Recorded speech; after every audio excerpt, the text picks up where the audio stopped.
ये जो शख्स आपको तस्वीर में दिखाई दे रहा है, ये दिल्ली का रहने वाला है। एक घर का ये चिराग है, वह भी इकलौता चिराग है।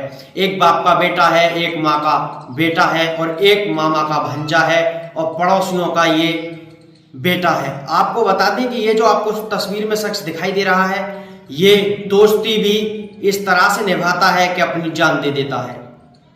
आप अगर इस बात को सोचेंगे तो आप हैरान रह जाएंगे, जहां दोस्ती के रिश्ते को शर्मसार कर दिया गया है, जहां एक दोस्त इकलौता दोस्त था, इकलौता अपने बाप का चिराग था, उस घर का वह चिराग था कि जो घर वाले थे उसके ही ऊपर थे।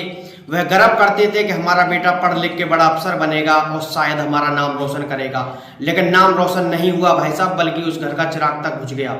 इसकी उम्र 14 साल है और ये अपने दोस्तों के साथ खेलता था, कूदता था। अगर इसके घर वाले कुछ कहते थे तो ये खाना नहीं खाता था और घर वाले इसे इसलिए नहीं रोकते टोकते थे कि इकलौता था।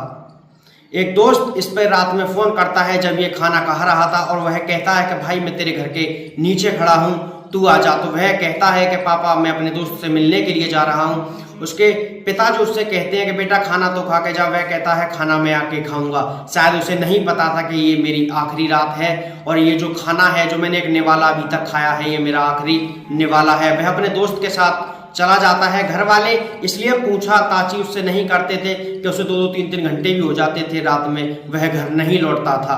वह अपने दोस्तों में इतना मगन रहता था कि उन्हीं के साथ खेलता था, उन्हीं के साथ खाता था और उन्हीं के साथ पीता था। ये 14 साल का नाबालिग बेटा है, जहां ये अपने दोस्त के साथ रात में चला जाता है और जब वह आधी रात तक अपने घर नहीं लौटता है तो घर वालों को चिंता होती है। वह उसे ढूंढते हैं, उस पर फोन करते हैं तो उसका फोन स्विच ऑफ आता है।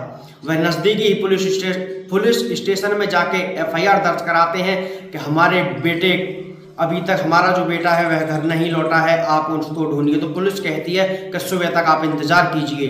तो वह लौट के घर आ जाते हैं। जब उनके पास एक फोन आता है, वह कहते हैं कि आपका बेटा सुरक्षित है और हमारे कब्जे में है।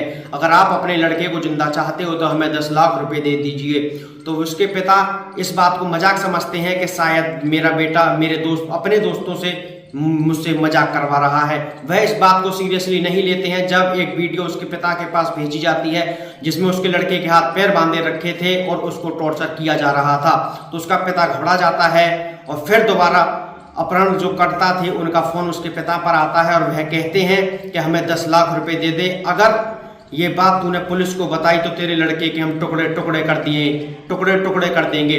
ये मामला आपने फिल्मों में देखा होगा कि कोई जो किडनैपर होते हैं वह फोन करते हैं और कहते हैं कि अगर इस मामले की जानकारी तूने पुलिस को दी तो शायद तेरे लड़के की हम जान ले लेंगे। तो ये मामला हकीकत हो चुका है। वह इस मामले को जब पुलिस को बताते हैं कि मेरे पास किडनैपरों का फोन आया है और वह कह रहे हैं कि तुम्हारा लड़का मेरे कब्जे में है, अगर आप लड़के को जिंदा चाहते हो तो 10 लाख रुपए दे दीजिए। अगर आप लड़के को जिंदा चाहते हो 10 लाख रुपए दे दीजिए। अगर आप 10 लाख रुपए नहीं दोगे और पुलिस को ये बात बता दी तो हम आपके लड़के के टुकड़े टुकड़े कर देंगे। पुलिस इस मामले की जब जांच करती है तो उससे पहले ही एक दिल दहलाने वाला मामला होता है, जहां उसके पड़ोसी पर एक फोन आता है कि आपके पड़ोस में रहने वाले लड़के का जो शव है वो रोड के किनारे पड़ा है। तो वह जब उसका जो पड़ोसी था उसके पिता को जब सूचना देता है कि आपकी लड़के की डेड बॉडी रोड के किनारे पड़ी है, तो पैरों तले जमीन खिसक जाती है। घर वालों के परिजनों का रो रो के बुरा हाल हो जाता है। जब मौके पर पुलिस पहुंचती है और घर वाले पहुंचते हैं तो देखकर दंग रह जाते हैं। बच्चे के छोटे छोटे टुकड़े करके रोड के किनारे फेंक दिए थे और खून से लथपथ जो आधा शरीर था वो था। पुलिस सबको अपने कब्जे में लेकर पंचनामा भरकर पोस्टमार्टम के लिए भेजती है और CCTV कैमरों की मदद से जब पुलिस पता लगाती है तो उसमें उसका दोस्त एक निकलता है। पुलिस आगे की विधिक कार्रवाई कर रही है और हत्यारों का पुलिस पता लगा रही है। अभी तक कोई भी व्यक्ति पकड़ा नहीं गया है और जल्द से जल्द पकड़ा जाएगा। परिजनों का रो रो के बुरा हाल है। यह मामला राजधानी दिल्ली का ये पूरा मामला है। मैं Manish Thakur, India crime news. वो फोन स्विच ऑफ। फिर 1:40 में मेरे पास फोन आता है, तेरा लड़का सही सलामत है,